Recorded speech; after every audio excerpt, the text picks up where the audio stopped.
La verdad es que sí, sorprendió muchísimo porque, digo, más allá de que él, si se quiere, era una persona hipertensa que estaba con tratamiento por hipertensión y seguramente, digo, uno debe imaginar los momentos de tensión que tiene que haber vivido cuando Vicentín se declara en estrés financiero y posterior cesación de pagos y a partir de allí todo lo que vino a posteriori, por ejemplo, entre otras cosas, el conflicto con Algodonera Avellaneda que todavía persiste, las investigaciones que se han dado en los últimos días, bueno, la reunión con el presidente de la Nación, recordemos que fue el hombre encargado de hablar con el presidente de la Nación en los momentos más álgidos de la discusión entre la expropiación sí o expropiación no. Pero puntualmente, respecto de Sergio Nardelli, hay que decir que aquí en el norte santafesino puntualmente y sobre todo aquí en la ciudad de Reconquista era el máximo referente de Vicentín. Digo, podemos mencionar a 2 o 3 personas con tanto poder dentro del grupo Vicentín. Por supuesto, Alberto Paduan, el Beto Paduan, ex presidente de la Bolsa de Cereales, y seguramente si nosotros tenemos que poner un ranking de los 100 y pico que son los accionistas de Vicentín, sin lugar a dudas, en segundo lugar, el mono, como así se lo conocía, el mono Nardelli, era el segundo en influencias, por lo menos en las empresas aquí en la ciudad de Reconquista. Un hombre de muchísimo carácter, que esto le generó amigos y enemigos, tanto en el mundo empresario como en su vida social, pero que, por ejemplo, tenía una vida casi normal, digo, casi la de cualquier vecino, digo, más allá de la situación puntual que está viviendo Vicentín en este momento, con las deudas y demás. Él, por ejemplo, vivía en pleno microcentro de la ciudad de Reconquista, 40 metros de la plaza central de Reconquista. Por ejemplo, todas las tardes salía a caminar, y lo hacía normalmente, sin custodia, sin nada, digo, como también para graficar un poco la normalidad con la que vivía Sergio Nardelli. De hecho, se lo podía ver, por ejemplo, en los bares de Reconquista, con sus conocidos, amigos, familiares. Bueno, sus hijos, de hecho, tienen una vida social con mucha normalidad. Sus hijos tienen, los más chicos están arriba de 25, 26 años y los más grandes no tienen 40. Cuatro hijos, y bueno, en este contexto, digo, lo que pasó ayer sorprendió muchísimo, porque de hecho había estado caminando todos estos días. Bueno, él ya sí tenía una cuestión de hipertensión, un tratamiento de hipertensión, y por ese tratamiento él tenía de alguna manera la obligación de salir a caminar todos los días, y lo venía haciendo. De hecho, incluso el viernes de la semana pasada él estaba caminando en la plaza central de Reconquista cuando, por ejemplo, pasó la manifestación de Algodonera Avellaneda por ese mismo lugar, y hubo allí un pequeño escrache que no duró más de algunos segundos, y él siguió caminando con total normalidad. No lo increparon, no se arrimaron a él, hay que decirlo a esto también, porque en varios medios también se mencionó que ayer había habido un escrache en su casa, cosa que es falso. En general lo que ocurrió fundamentalmente anoche y en las primeras horas de hoy fue mucha sorpresa.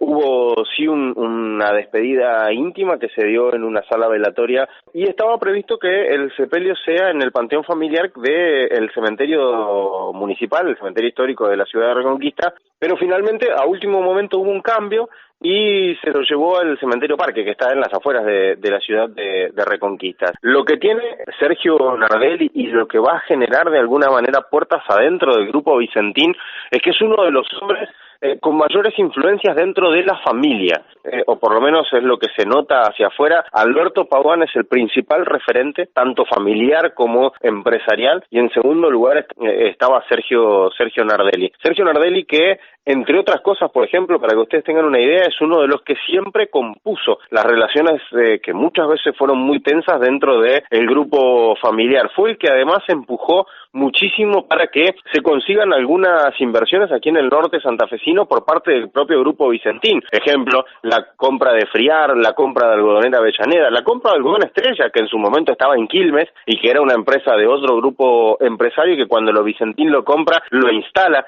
aquí precisamente en la ciudad de Avellaneda. Bueno, y él había sido uno de los grandes impulsores de estas últimas inversiones. Algunas inversiones, como por ejemplo el Friar, que al principio fueron subsidiadas, si se quiere, por otras empresas del grupo Vicentín, hasta que finalmente hoy Friar, por ejemplo, es la cuarta exportadora de carnes más importante del país, una de las que tiene la cuota Hilton más grande de la República Argentina. Entonces, fíjense ustedes lo que ha significado Sergio Nardelli para el grupo Vicentín. Por supuesto que en el medio de todo eso no se puede desconocer la situación actual por la que atraviesa Vicentín y bueno, el concurso preventivo a acreedores, todo lo que ha pasado en las últimas semanas también con el presidente de la Nación y el intento de expropiación, bueno, claro. Todo eso por supuesto que habrá repercutido en su salud, ¿no? El foco de los últimos, les diré acá en Reconquista, 4 meses puntualmente,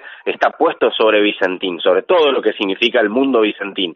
El mundo Vicentín, que significa, bueno, lo charlamos ya en alguna oportunidad con vos, significa ni más ni menos que entre un 20 y un 30% de la economía total de la ciudad de Avellaneda, digo, por ejemplo, claro. ¿No? Y un 10% más o menos entre los negocios que tiene de la ciudad de Reconquista. Es el principal empleador privado que tiene hoy la ciudad, por ejemplo, de Reconquista, una ciudad de 120.000 habitantes. Entonces, ante esa situación y ante ese contexto, por supuesto que todo el foco estaba puesto en Vicentín. Y además, encima, en este momento, con el conflicto que está teniendo con la algodonera Avellaneda. Bueno, de hecho, ayer el propio ministro de Trabajo de la provincia de Santa Fe, Zuckerman, estuvo aquí en Reconquista precisamente porque había una audiencia de algodonera. Entonces, todo el foco está puesto sobre Vicentín en estos días y bueno, en medio de eso, en medio de la atención generalizada que tiene la población sobre Vicentín, surge esta noticia, ¿no? Que obviamente conmueve y mucho.